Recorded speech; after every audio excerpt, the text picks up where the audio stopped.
There is a moment that almost no one talks about. A moment that doesn't look dramatic from the outside. No shouting, no revenge, no collapse.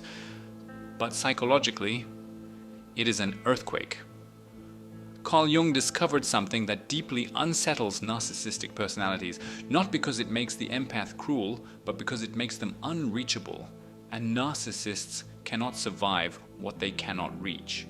This moment happens when the empath is no longer wounded, but done. Not bitter, not hardened, not vengeful, just finished. Jung described this as an alchemical turning point, a psychic reaction where poison is not expelled, but absorbed, digested, and transformed into something else entirely. He called this process psychological alchemy.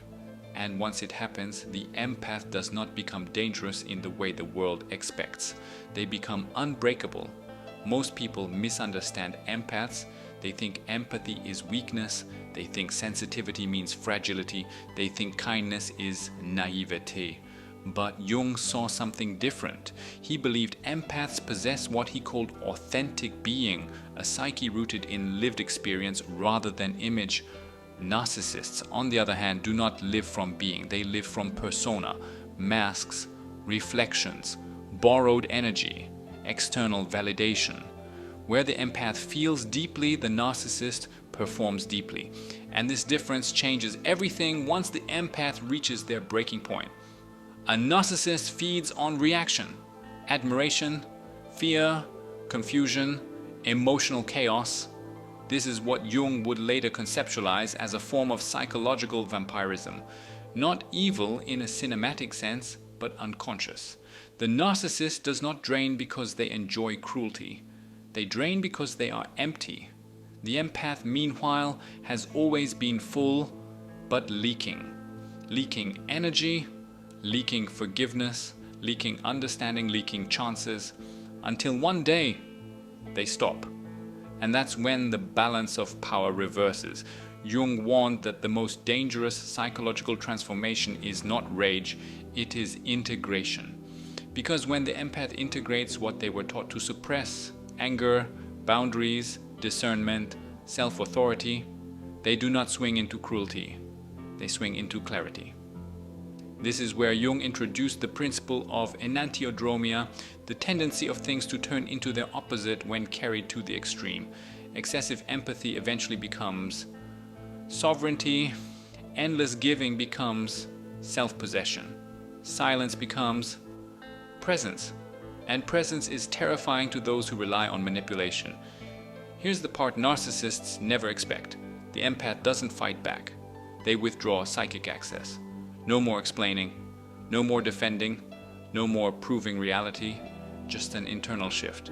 And suddenly, manipulation has nowhere to land. Jung believed this moment marks the beginning of individuation, the process of becoming whole. Not good, not moral, not socially acceptable. Whole. And wholeness does not negotiate with dysfunction. This is why a fed-up empath is not loud. They are calm, they don't expose the narcissist, they don't seek justice, they don't need closure, they simply stop participating in the illusion. And illusion is the narcissist's oxygen. Jung once wrote that the greatest burden a human can carry is an unlived life. The empath has lived too much for others. The narcissist has lived too little within themselves. When the empath stops offering their inner world as shelter, the narcissist is forced to face their own emptiness, and that confrontation is unbearable. This is the alchemical moment, the moment when suffering becomes insight, when pain becomes structure, when empathy becomes power. Not power over others, power within. And from this moment on, the empath begins to rise through distinct psychological stages. Stages Jung outlined long before modern psychology gave them names. Stages that end with something rare. An empath who cannot be manipulated. An empath who sees through masks instantly. An empath who no longer confuses love with self-erasure. In the next part, we'll explore the 3 levels of empathic development, from unconscious empathy to wounded awareness to what Jung would call the sovereign psyche. We'll also begin breaking down why narcissists panic when they sense this shift, even before the empath says a single word. Part 2. The 3 stages of the empath's awakening. Carl Jung never used the modern word empath the way we do today, but he absolutely described them. He described a certain psychological type, deeply attuned to the emotional field, highly responsive to others' inner states, instinctively oriented toward meaning rather than dominance. What Jung noticed was that these people do not remain the same throughout life. They evolve, and that evolution follows 3 distinct stages. Most people never leave the first, many suffer endlessly in the second, very few reach the third. And narcissists fear the third more than exposure. Stage 1, the unconscious empath. This is where empathy begins. The unconscious empath feels everything, but understands almost nothing about why. They absorb moods, they internalize blame, they feel responsible for others' pain, they mistake emotional intensity for intimacy, they mistake trauma bonding for love, they mistake self-sacrifice for virtue. At this stage, empathy is porous. There are no boundaries because boundaries feel cruel. The unconscious empath believes, if I just love harder, explain better, forgive deeper, they'll change. Jung would say this empath is identified with the shadow of others. They carry what others refuse to face, and narcissists instinctively recognize this. Not consciously, instinctively, like a predator sensing an open nervous system. This is why narcissists are drawn to empaths so quickly. The empath mirrors, the empath listens, the empath validates, but what the empath thinks is connection is actually projection. The narcissist projects an ideal self. The empath projects hope, and both believe the illusion for very different reasons. But eventually, something cracks, because empathy without selfhood becomes exhaustion, and exhaustion forces awareness, which brings us to the second stage. Stage 2, the wounded awakening empath. This is the most painful phase. This is where the empath realizes, I've been giving life to something that feeds on me. Jung called this the encounter with the shadow. Not the narcissist's shadow, the empath's own. Anger they were taught to suppress. Boundaries they were taught were selfish. Instincts they were taught to doubt. This is the stage of confusion. They oscillate between compassion and rage, between guilt and clarity, between leaving and staying. They see the manipulation, but still feel responsible. They understand the pattern, but still hope it will change. This is where narcissists fight hardest to regain control. Why? Because awareness weakens the spell. At this stage, narcissists escalate. They gaslight more subtly. They play victim more convincingly. They alternate cruelty and affection. This is not strategy. It is panic. Because Jung understood something crucial. Once someone becomes conscious of a complex, the complex begins to lose power. And the narcissistic dynamic is a complex. A psychic loop fueled by unconscious participation. The wounded empath often asks, why does it hurt so much even after I see the truth? Because awareness comes before integration. Seeing the poison is not the same as neutralizing it. This stage is the dark night of empathy, but it is also the gateway. Stage 3, the sovereign empath. This is the stage Jung rarely saw, but deeply respected. The sovereign empath does not lose empathy. They master it. They no longer merge emotionally. They observe, they no longer over-explain. They speak once clearly, they no longer seek to be understood. They understand themselves. This empath has integrated their shadow. Anger becomes discernment, sensitivity becomes perception, compassion becomes choice. And here's the part that narcissists cannot tolerate. The sovereign empath does not react. No emotional supply, no defense, no collapse, just presence. Jung believed individuation culminates in inner authority, not domination, not control, authority over one's psychic energy. This empath is no longer available for psychological vampirism because they no longer leak identity, they are anchored. And anchored people are immune to manipulation. The narcissist feels this shift instantly, even if nothing is said. The empath's energy no longer responds to hooks, no guilt, no urgency, no emotional chase, and suddenly the narcissist is alone with themselves, which is the one place they cannot survive. In the next part, we'll go into the RISE method, how this transformation actually happens internally, step by step, through Jung's individuation process. We'll also expose the difference between psychological vampirism and conscious empathy and why one collapses while the other endures. Part 3. The rise method and the death of psychological vampirism.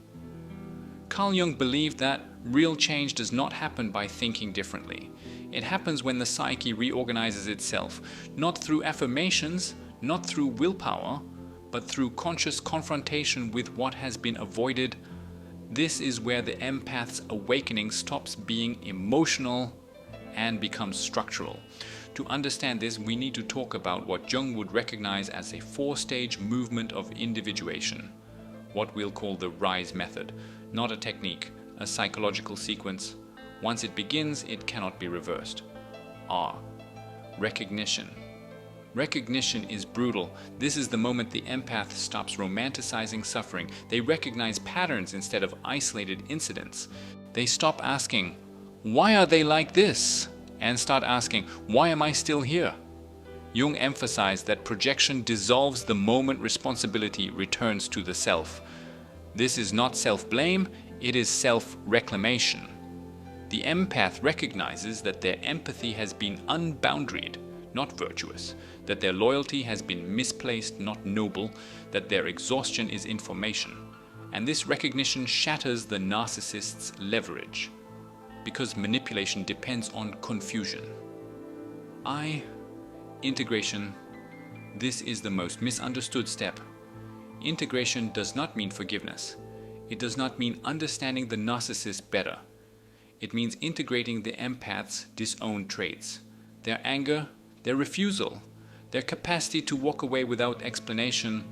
Jung warned that what we repress does not disappear, it controls us from below. The empath who represses anger becomes compliant. The empath who integrates anger becomes discerning. This is where the empath stops being morally predictable. And predictability is what narcissists rely on. At this stage, something strange happens. The empath feels less emotional, but more alive, less reactive, but more present, because they are no longer split. They no longer outsource their shadow to others, they carry it consciously. And a conscious shadow is not dangerous. It is protective. S. Separation. This is not physical distance. This is psychic withdrawal. The empath stops explaining their inner world to someone committed to misunderstanding it. They stop arguing with distorted reality. They stop chasing accountability. Jung described this as withdrawing projections. Energy returns to its source. And when that happens, the narcissist experiences something terrifying. Irrelevance. Not rejection, not abandonment. Irrelevance, which is worse. This is why narcissists often try to provoke a reaction during this phase. Anger, tears, anything, because even negative attention restores connection. But the empath is no longer emotionally available, not closed, complete, calm embodiment. This is the final shift. The empath no longer thinks differently. They exist differently. Their nervous system changes, their posture changes, their voice slows. They do not rush to fill silence. They trust their internal authority. Jung believed this is when the self, not the ego, becomes the organizing center of the psyche. And from this state, manipulation simply doesn't register. Psychological vampirism versus conscious empathy. Now we can name the difference clearly. Psychological vampirism feeds on reaction. Conscious empathy operates from choice. Vampirism collapses without supply. Conscious empathy does not require permission to exist. The sovereign empath can feel deeply without giving access. They can love without disappearing. They can see pain without absorbing it. And this is why awakened empaths become terrifying to narcissists. Not because they attack, but because they cannot be consumed. In the final part, we'll explore empathic warriors, not fighters, but integrated individuals who move through the world with quiet authority. We'll also answer the final question Jung left us with. What happens when empathy and power finally coexist in the same psyche? Part 4. The Empathic Warrior and the End of the Mask. Carl Jung never believed that the goal of psychological development was goodness. He believed the goal was wholeness. Goodness without strength collapses. Strength without empathy corrupts. But when empathy and strength integrate, something rare emerges. Not a savior, not a victim, not a fighter. An empathic warrior. The empathic warrior does not battle others. They battle inner fragmentation. They do not seek to expose narcissists. They let narcissists expose themselves through irrelevance. Jung understood that once the self becomes the organizing center of the psyche, external chaos loses authority. The empathic warrior does not need to dominate. They do not need to win arguments. They do not need to be believed, because their reality is internally confirmed. This is why narcissists eventually abandon awakened empaths. Not because they are defeated, but because there is nothing left to extract. No admiration, no guilt, no emotional turbulence, just calm, grounded presence. And presence cannot be manipulated. The collapse of the mask. Jung believed the persona, the mask, is necessary early in life, but when it becomes the whole identity, it becomes a prison. Narcissists live inside their persona. They must perform continuously. They must be seen. They must be validated. The empathic warrior, by contrast, no longer needs to be seen. They see. And that gaze, calm, clear, unreactive, is unbearable to someone who survives on illusion. This is the final irony. The empath never wanted power, but power found them anyway, the moment they stopped abandoning themselves. Why the fed-up empath is truly dangerous. Not dangerous in behavior. Dangerous to dysfunction, dangerous to cycles, dangerous to unconsciousness. The fed-up empath no longer rescues. They no longer explain abuse away. They no longer spiritualize suffering. They leave systems that require self-erasure to function.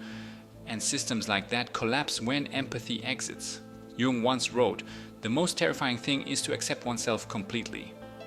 The fed-up empath does exactly that, including their anger, including their limits, including their refusal to be consumed, and from that acceptance comes a quiet authority that cannot be argued with, the final truth.